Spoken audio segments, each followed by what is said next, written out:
Veo mucho influencer irresponsable diciendo que acá en Canadá todo es un paraíso. Hoy es 1 de julio y mañana, 2 de julio, van a haber 1.200 familias que en esta provincia, en la provincia de Quebec, no van a tener techo. ¿Cómo es posible que esto suceda en uno de los países más ricos y más prósperos de todo el mundo?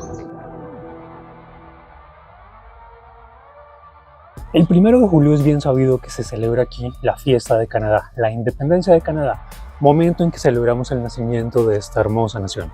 Pero de otro lado, aquí, específicamente en Quebec, tenemos una fiesta diferente que se llama la Fiesta de las Mudanzas, más conocida como la Fête de Déménagement. Esto es algo tan exótico que en el año de 1998 la BBC de Londres envió un equipo aquí para que filmaran este asunto y trataran de entender por qué se lleva a cabo este fenómeno, por qué 70.000 familias van a mudarse exactamente al mismo tiempo. Bueno, pero ¿por qué sucede esto acá? Porque aquí tenemos unos contratos de arriendo que van a finalizar el 30 de junio cada año, independientemente de la fecha en que usted lo haya firmado, va a finalizar ese día. Eso quiere decir que el 1 de julio, sea como sea, usted tiene que moverse del apartamento en el cual usted estaba viviendo. Y ustedes de pronto se preguntarán, pero bueno, si yo he sido un buen arrendatario, ¿a mí por qué me tienen que sacar de mi apartamento? Pues simplemente porque es una oportunidad servida en bandeja de plata para que el dueño del apartamento diga, por favor, necesito que usted se me vaya, y de esta forma meter a una persona nueva a la cual se le va a cobrar un arriendo que seguramente será mucho más alto. Así que en términos prácticos, 70.000 familias se van a mover de su lugar de vivienda el día de hoy para amanecer en otro sitio el día de mañana. Eso quiere decir que si hacemos un promedio de 3 personas por hogar, 210.000 personas van a estar cambiando de sitio de un día para otro. Y estas personas se encontrarán viviendo en otro barrio de Montreal, en las afueras de Montreal, y aquellos que sean menos afortunados van a terminar en un albergue o, desafortunadamente, directamente en la calle. Y ahí uno se comienza a preguntar, ¿es que esta es la primera crisis habitacional aquí? Pues ven que no. Entre 1930 y 1940 se da una primera crisis habitacional aquí. Y después de finalizar la Segunda Guerra Mundial, había también que darle espacios habitacionales a los veteranos que venían de Europa. Es ahí cuando el gobierno dice, vamos a organizar una serie de edificios sociales que nos van a pertenecer solamente a nosotros. Y ahí dicen, bueno, y entonces esto ¿por qué no lo popularizamos y hacemos que este medio sea asequible a toda la población? Es de esta forma que después de muchos ires y venires, en el año de 1959 se inauguran los apartamentos sociales Jean Mans, que existen hasta el día de hoy. La cosa estaba funcionando bastante bien y llegó a su apogeo en los años 70 y 80. Pero por allá en los años 90 el gobierno federal, que era el que le estaba invirtiendo más dinero al asunto, dijo, señores, vamos a cerrar el grifo. Y como consecuencia de esto, en el año 2000 vemos otra crisis habitacional aquí en Montreal. La cosa estuvo por control algunos añitos, pero desde el 2015 hasta el día de hoy definitivamente se ha visto que el tema se ha deteriorado como nunca antes se había visto en la historia de Montreal. El tema de crisis habitacional uno lo puede identificar fácilmente porque teóricamente deberían haber unos apartamentos en reserva en caso de que usted tenga que mudarse. Ese índice de reserva debería estar alrededor del 3% de las viviendas que hay en una ciudad. Y en ese momento, para que se hagan una idea, en algunos pueblos de aquí tenemos el 0.03%, o sea, todo está absolutamente lleno. Pero ahora quiero que juntos le pongamos un poquito de sentido común al hecho de tener que mudar 70.000 hogares al mismo tiempo. Lo primero y lo más lógico es que no van a haber apartamentos disponibles para todo el mundo si todo el mundo tiene que dejar su apartamento y cambiarse de apartamento exactamente el mismo día. De otra parte, los camiones que uno tiene que rentar para hacer la mudanza uno mismo pueden llegar a triplicar el precio ese día si es que usted consigue el camión. De otro lado están las empresas que hacen las mudanzas. Muchos, aunque usted haga la reserva en enero, febrero, va a llegar ese día y hasta de pronto le van a cancelar. ¿Por qué? Porque mucha gente en la urgencia de tener que mudarse van a ofrecerle a esas empresas el doble o el triple de lo que usted había pagado. Así que el caos comienza a volverse exponencial. De los grandes perdedores que hay aquí son los animalitos. Perros y gatos van a ser abandonados porque muchísimas veces la nueva persona que lo va a recibir a usted le va a decir bienvenido, pero sus animales de compañía, por favor, me los deja en la calle. Y eso sí que es bastante triste. Y de otro lado está todo el tema del duelo y el trauma que usted tiene que hacerle al moverse, porque eso está comprobado científicamente. Después de la partida de una persona cercana a uno o de un divorcio, este es el trauma más grande que una persona puede enfrentar en su vida. Y es por esa razón que he tratado de abordar este tema con bastante sensibilidad. He tratado de no aproximarme a la gente, he filmado solamente cosas o rastros que están un poco a la distancia, Porque como les digo, esto puede ser un evento que puede ser bastante traumatizante para muchas personas. Y esa persona que uno ve subiendo y bajando cosas de un camión, vaya uno a tener idea de qué cosas le están pasando por la cabeza y qué tipos de problemas está enfrentando que lo han llevado a hacer esa mudanza en el día de hoy.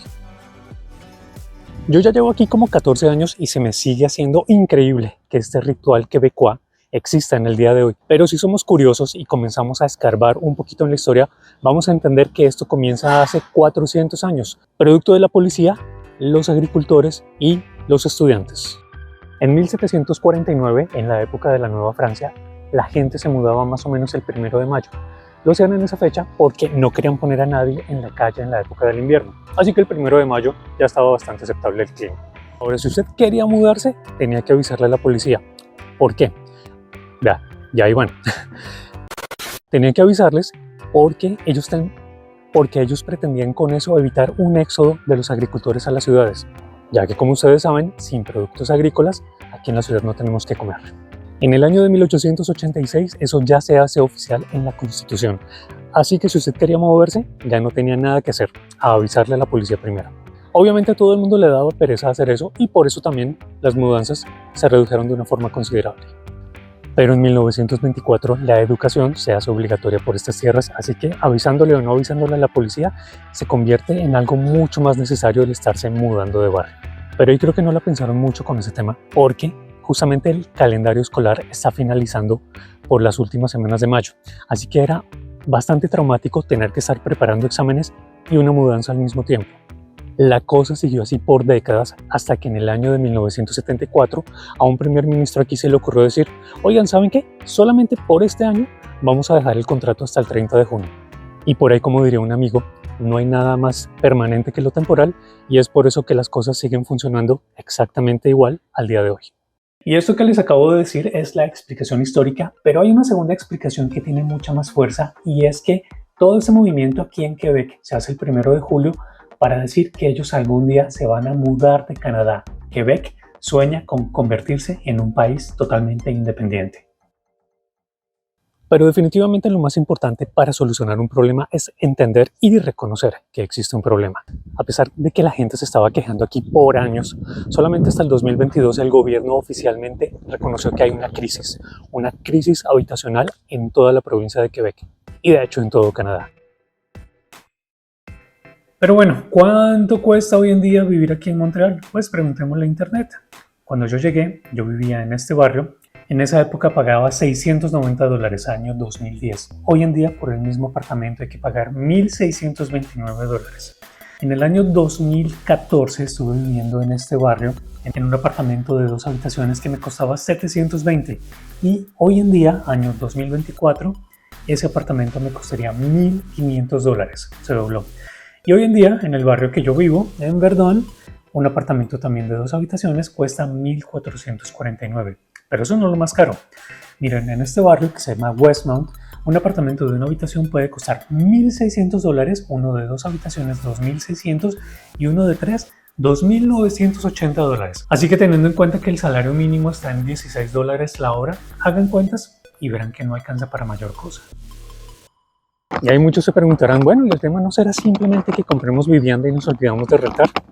Suena bastante fácil decirlo, pero hacerlo es otra historia. Aquí hay diferentes formas de comprar una vivienda. Se puede comenzar hasta con el 5%, idealmente se debe comprar con el 20%, pero teniendo en cuenta que un inmueble puede comenzar hoy en día más o menos en unos $300,000, no es una cifra de la cual todo el mundo disponga en ese momento para invertir. Ahora, después de la crisis sanitaria, los precios explotaron acá como nunca antes se había visto en la historia de Montreal y de todo Canadá. Es por eso que el gobierno ha tratado de inventar reglas para mitigar ese efecto y que la vivienda sea accesible a todo el mundo. Entre ellos, el 20-20-20.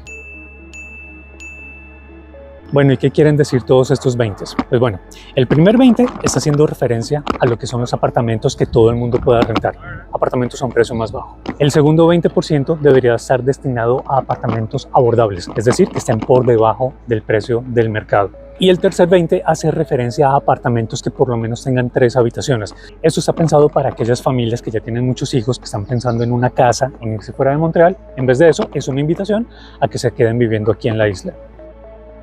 Pero bueno, y como dirían por ahí, inventada la regla, inventada la trampa. Bueno, no es una trampa, en realidad es una alternativa. Los promotores pueden pagar una suma como contribución a la ciudad para evitar pertenecer a este programa. Y pues la mayoría de los promotores han preferido pagar en vez de aplicar el 20-20-20, o sea que seguimos en las mismas. Pero ahora, como para acabar de arreglar la situación, los intereses se han puesto por las nubes y eso ha hecho que los desarrolladores inmobiliarios hagan 25% menos de obras este año con relación al año pasado. Así que si tenemos que hacer un resumen ejecutivo, yo diría que en vez de avanzar, la cosa como que está retrocediendo bastante duro. Bueno, ¿por qué me puse en la labor de hacer este video? Primero porque el tema inmobiliario es un tema que me apasiona y me encanta. Eso por un lado. Pero por otro lado veo mucho influencer irresponsable diciendo que acá en Canadá todo es un paraíso. Y bien, si es un gran país, también creo que hay que mostrar que hay ciertos problemas y ciertas realidades que aún no tienen solución. Si ustedes ya viven aquí, ustedes entienden de qué estoy hablando. Si están planeando en venir, pueden saber que ahora tienen un poco más de información que hace 15 minutos. De verdad espero que esas 1.200 familias que no tienen techo hoy en esta provincia próximamente lo tengan y puedan comenzar a llamarlo hogar. Por favor, amigos, cuéntenme cómo está el tema de la vivienda en sus países. ¿Es posible rentar? ¿Es posible comprar? Todo lo que me quieran decir en la caja de comentarios y nos veremos a la próxima.